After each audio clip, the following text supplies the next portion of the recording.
Histosol por Ana Basto y Laura Gutiérrez. ¿Qué es un histosol? Un histosol es un suelo formado por materiales orgánicos. Estos también están compuestos de restos de plantas, más o menos descompuestas en condiciones hidromorfas, es decir, de condiciones permanentes o temporales de saturación de agua en el suelo, aunque algunos se forman a partir de restos orgánicos procedentes de vegetación de bosques o musgos. Estos pueden estar presentes en zonas pantanosas, ciénagas o turberas. Pantanos son capas de agua estancada y poco profunda en la que crece una vegetación acuática que puede llegar a ser muy densa. Ciénagas. Estas pueden contar con la misma definición de pantano, mas sin embargo también se ven como depósitos de aguas no corrientes, es decir, ecosistemas lénticos, con algún grado de conexión con el río, del cual depende la renovación de aguas e intercambio de materiales como sedimentos. Las turberas son un tipo de humedal ácido de origen glaciar repletas de material vegetal más o menos descompuesto, debido a que este material tampoco se descompone fácilmente ya que es un ambiente demasiado saturado de agua. Dentro de los factores formadores está el material paretal. Es el material conocido también como roca madre, donde se van formando los horizontes del suelo. Aparte de ser la principal fuente de nutrientes que se liberan en la solución del suelo, también determinan los minerales que predominan en él. En los cistosoles, por ejemplo, se puede encontrar abundante materia orgánica. También es un suelo caracterizado por ser turboso, con elevada fertilidad y con el inconveniente de su frecuente encharcamiento y con naturaleza anóxica. Esta se da solo si la tasa de oxidación de la materia orgánica por bacterias es mayor que el suministro de oxígeno disuelto.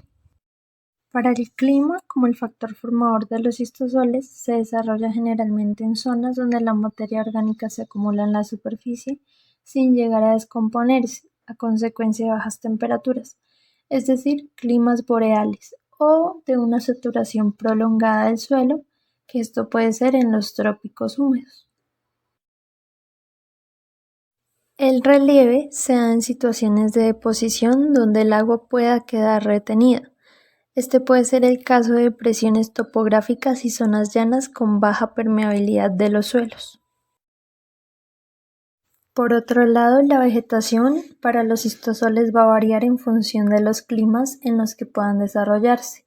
Además, se debe tener en cuenta que los cistosoles son suelos con un prolongado tiempo de formación, marcado por el ritmo de descomposición de la materia orgánica.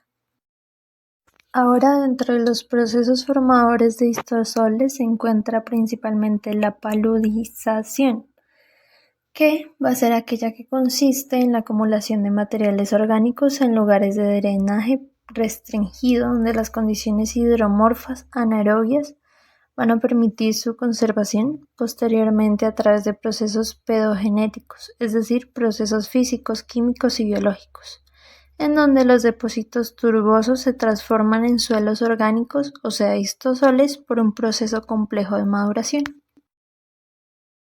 Luego se dan las subórdenes. Estas se dan porque la turba se forma en medios poco aireados y saturados con agua casi permanentemente durante todo el año. En este ambiente, pocos organismos pueden vivir de forma que la descomposición y la humificación de la materia orgánica van a ser muy lentas. Dentro de estas subórdenes se encuentra la llamada fibris, en donde los materiales poco transformados y acumulados constituyen la turba fibrosa. Esta también se conoce porque son zonas húmedas con la capa freática próxima a la superficie del suelo y están formadas principalmente por materiales orgánicos escasamente descompuestos. La mayor parte de estos materiales orgánicos van a estar constituidos por fibras cuyo origen puede identificarse y su densidad aparente va a ser muy baja. Dentro de esta se encuentra la haplofibris, característica de zonas no muy frías. Está la sapris, que son histoles de zonas húmedas con materiales descompuestos. La descomposición de estos materiales se produce como consecuencia de alternancias de periodos húmedos y secos, y está asociado a fluctuaciones de la capa freática. Es por esto que el contenido en fibras identificables es bajo y su densidad es mayor que en otros subórdenes. En este suborden se encuentra el Haplosapris, caracterizado por la ausencia de materiales sulfúricos y sulfídicos, típicos de condiciones muy reductoras. Dentro de este se encuentra el subgrupo fluvaquéntico, que presenta pequeñas capas de material mineral intercaladas entre el material orgánico dominante. Y por último está el EMIS, que son histoles de zonas húmedas constituidos principalmente por materiales orgánicos que están parcialmente descompuestos. En estos, el contenido de fibras es intermedio entre los fibris y los apris, y su densidad aparente es igualmente intermedia entre esos dos grupos. Dentro de estos EMIs también se encuentran los haploEMIs, que son carentes de materiales sulfúricos y sulfídicos y que pueden estar presentes en condiciones de temperaturas no excesivamente frías y sin materiales humilúbicos. El grupo presente en estos va a ser el térrico, con una capa mineral por debajo del material orgánico. Luego se encuentran las claves para la asignación al orden. Estas se dan según la Soil Taxonomy, en donde los histosoles se van a considerar suelos que no están clasificados como gelisoles. Por ende van a tener que cumplir con los siguientes requisitos. Primero, no tendrá propiedades ándicas en el 60% o más del espesor comprendido entre la superficie del suelo y una profundidad de 60 centímetros. Segundo, deben contener materiales orgánicos que satisfagan una o más de las siguientes condiciones. A. Deben tener materiales de cenizas fragmentales que rellenen los espacios del suelo. B. Cuando se sumen los materiales de cenizas fragmentales, deben tener un total de 40 centímetros o más entre la superficie del suelo y una profundidad de 50 centímetros. C. Deben constituir 2/3 o más del espesor total del suelo hasta un contacto dénsico, lítico o paralítico. Y no tienen horizontes minerales, o si los tienen, deben tener un espesor total de 10 centímetros o menos. Y D. Deben estar saturados con agua durante 30 días o más, o artificialmente drenados.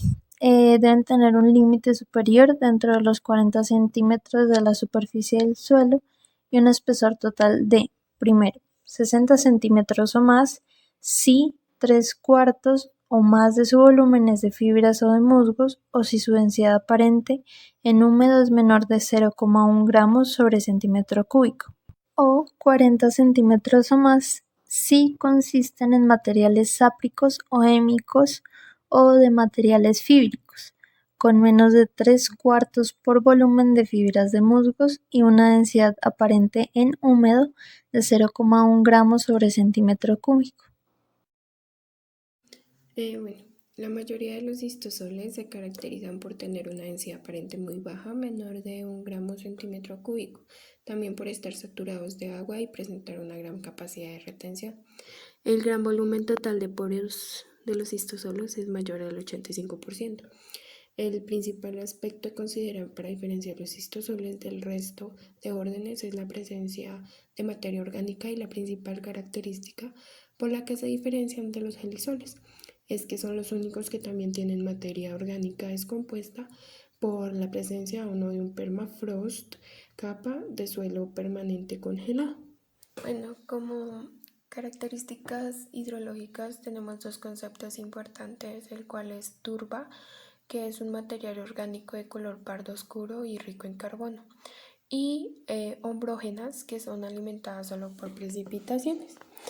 Bueno, las áreas de bordes de los extensos pantanos elevados tienen un régimen de agua menos monótono, con áreas más secas cercanas a depresiones naturales que conducen a un drenaje por gravedad de los alrededores inmediatos. Lo opuesto parece ser realidad para domos, es decir, tienen aspecto de cúpula pequeños donde el régimen de agua es menos taponado, mientras que el centro puede estar a veces completamente seco en la superficie.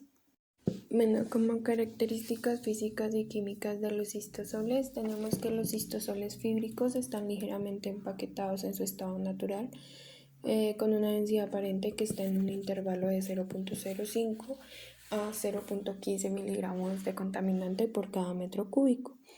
Las capas superficiales de turba de bosque ombrógeno contienen más ceniza mineral que las capas superficiales y son ligeramente más densas, y estas varían entre 0.15 a 0.25 miligramos de contaminante por cada metro cúbico.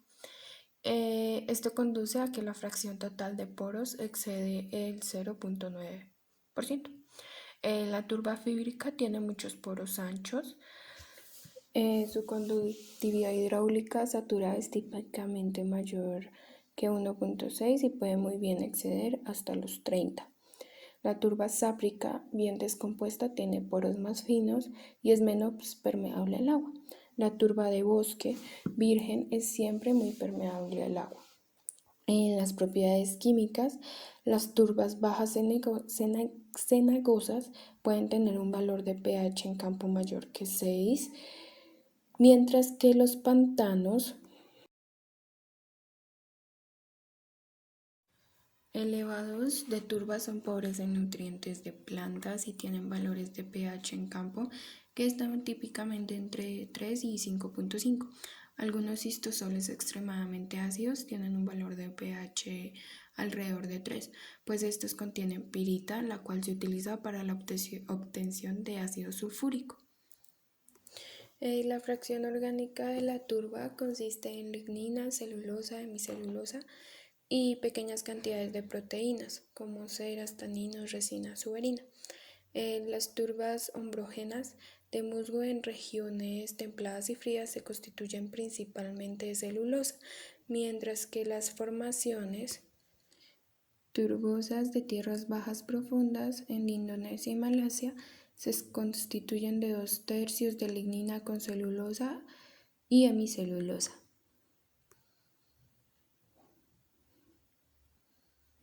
El orden de los cistosoles se clasifica a nivel en suborden en Folist, que son suelos más o menos con drenaje libre que tiene horizontes o constituido por hojas y ramas.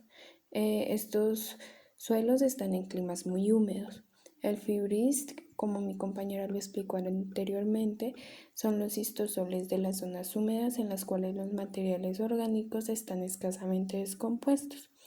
El hemist, que son histosoles de zonas húmedas cuyos materiales orgánicos están parcialmente descompuestos, y por ello es posible identificar varios materiales.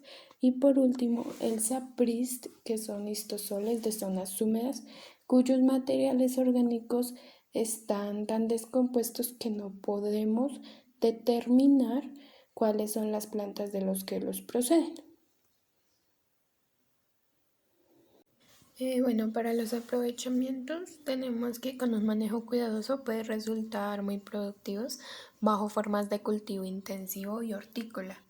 Normalmente es preferible dejar las formaciones turbosas y las turberas de las regiones boreales en forma silvestre. También tenemos que en algunos lugares las turberas pantanosas se aprovechan como sustrato para combustible en centrales térmicas. También contamos con la evaporación de las turberas. Esta incrementa los riesgos de incendio en estos suelos, lo que resulta muy peligroso puesto que una vez iniciado el fuego es muy difícil de controlar. Y por último, la construcción de vías sobre estos suelos supone un riesgo muy elevado de desplazamientos. La distribución a nivel mundial, tenemos que la extensión total de histosoles en el mundo se estima en unos 325 a 375 millones de hectáreas, la mayoría localizadas en las regiones boreal, subártica y ártica inferior del hemisferio norte, también en las costas orientales de Norteamérica y Asia, y en algunos lagos como lo son Onega y Ladoga. Estos se encuentran ubicados en el noreste de Finlandia. Para terminar tenemos la distribución a nivel nacional, los cuales se encuentran ubicados en Cundinamarca, Boyacá y Nariño. En Cundinamarca, en Soacha, en Boyacá, en Aquitania, que pues este tipo de suelo sirve para sembrar cebolla. y también los podemos encontrar en Nariño. Muchas gracias por la atención prestada. Estas fueron nuestras referencias.